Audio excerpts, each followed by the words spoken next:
Nii lapsele kui vanematele endile on alati kõige parem lahendus see, kui vanemad suudavad saavutada kokkuleppe lapsi puudutavates küsimustes.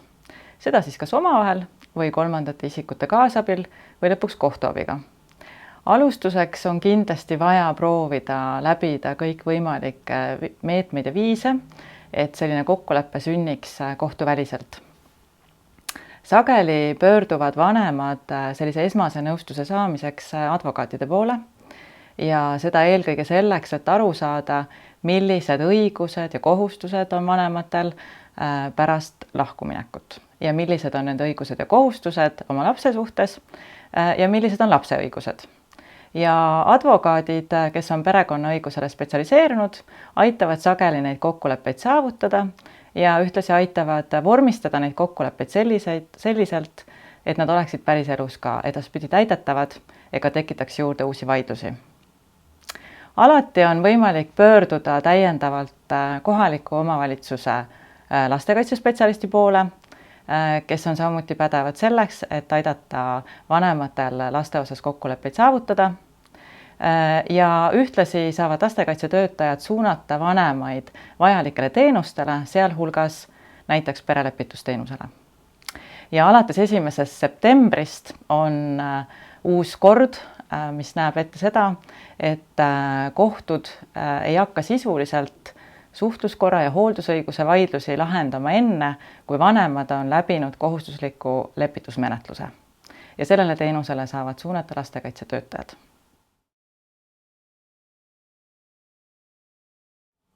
Vanemad, kes lähevad lahku ja vanemad ka, kes elavad koos, omavad lapse suhtes võrdseid õigusi ja kohustusi.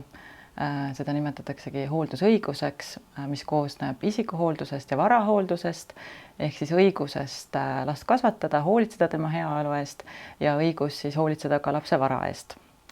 Ühise hooldusõiguse puhul eeldatakse, et vanemate õigused ja kohustused lapse suhtes on võrdsed ja see tähendab ka seda, et kõik otsused, mis last puudutavad, peavad vanemad vastu võtma ühiselt. Ja seda kuni selle hetkeni, kuni kohus ei ole ühist hooldusõigust lõpetanud, kas täielikult või osaliselt, ja andnud mingis küsimuses ühele vanemale üle ainuhooldusõiguse. See tähendab näiteks, et ühel vanemal võiks olla õigus otsustada lapse viibimiskoha üle või lapse koolivaliku üle või lapse terviseküsimuste üle. Üldiselt hooldusõigus vanematel säilib ka siis, kui vanemad lähevad lahku, mis tähendab seda, et vanemad peavad ka edaspidi kõikides lapsi puudutavates olulistes küsimustes tegema koostööd ja saavutama kokkuleppe. Üks olulisi küsimusi ja õigusi, mis lapsel on ka pärast seda, kui tema vanemad on lahku läinud, on lapse õigus oma mõlema vanemaga suhelda ja seda nimetatakse suhtlusõiguseks.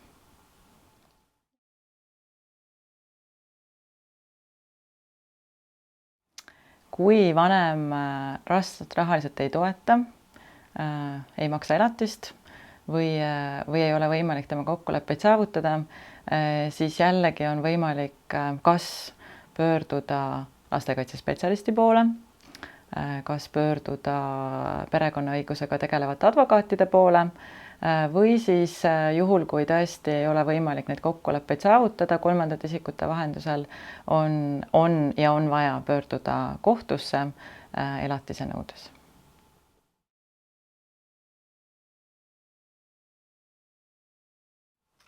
Alustuseks on vaja välja selgitada, miks on lapse käitumine korraga muutunud negatiivseks selle vanema suhtes, kellega tal tavapäraselt on olnud hea läbisaamine ja hea suhe. Nii nagu koos elavad vanemad, nii ka lahku läinud vanemad peaksid tegema omavahel koostööd ja sellises olukorras, kus lapse käitumises on selgunud negatiivsed muudatused, tuleks teise vanemaga ühendust võtta ja selgitada välja, mis on siis teise vanema kodus sellisel ajal toimunud. Abi on kindlasti võimalik saada lastekaitsespetsialistilt, Kui need sellised negatiivsed muutused ei ole ühekordsed, vaid pigem süvenevad, siis võib olla vajalik pöörduda psühholoogi juurde ja lõppastmes on võib-olla vajalik teha mingisuguseid muudatusi siis selles elukorralduses, milles laps on siiani elanud, on see siis suhtluskorra või hooldusõiguses.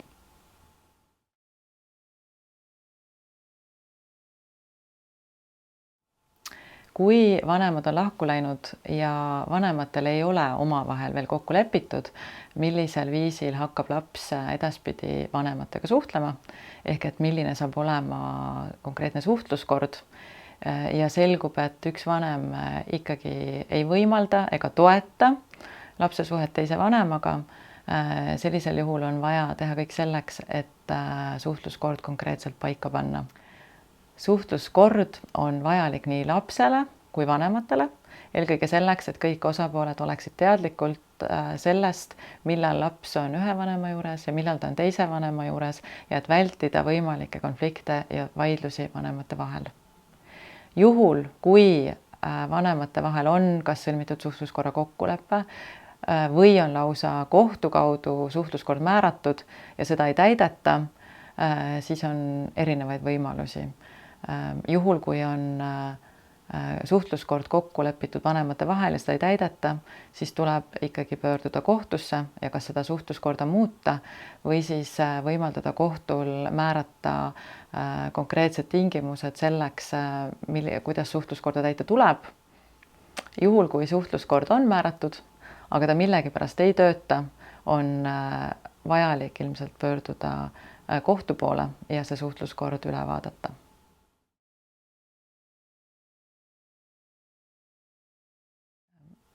Väga keerulised olukorrad on need, kus laps väidetavalt ei taha teise vanemaga kohtuda ja erialapraktikas eristatakse siin kahte olulist terminit või sündmust. Üks nendest on vanemast võõrdumine ehk siis selline olukord, kus millegipärast laps oma teise vanemaga ei suhtle, aga seda suhtlemist ei ole ilmselt ka enne varasemalt väga palju olnud ja ta sellistel objektiivsetel asjaoludel võõrandub oma ühest vanemast. Teine, mis nüüd on teine termin, on võõrandamine. See on siis ühe lapsevanema täiesti teadlik käitumine, et jätta laps oma teisest vanemast ilma. Ja see võõrandamine on selline teadlik erinevate tegevustega pidev toimetamine, lapsega manipuleerimine, mille tulemusena laps ühel hetkel võib väljendada väga selgelt negatiivseid emotsioone oma teise vanema suhtes. Ta võib olla tema peale kuri, ta võib teda vihata ja väga selgelt väljendada, et ta ei soovi temaga suhelda. Nüüd võõrandamisega on tegemist sellise nähtusega, kus vanemal ja sellel lapsel eelnevalt on olnud väga hea suhe. Ehk võõrandamine saab toimuda ainult siis, kui ühel hetkel laps enam selle vanemaga, kellega ta enne väga hästi läbi sai, enam läbi saada ei soovi. Kui on tuvastatud, et on just tegemist nimelt selle lapse võõrandamisega, ehk laps ja vanem said varasemalt väga hästi läbi, nüüd ühest hetkest laps väljendab, et ta vihkab teist vanemat, on vaja kiiresti astuda samme selleks, et seda võõrandamist ei saaks lõpule viia, ehk et lapse ja vanema suhe tuleb taastada. Ja selleks on lastekaitsespetsialistid, selleks on perekonnaõiguse advokaadid, võib minna vaja ja tavaliselt lähebki vaja psühholoogide abi ja võimalik, et on vaja pöörduda kohtusse selleks, et lapse ja vanema suhe taastada.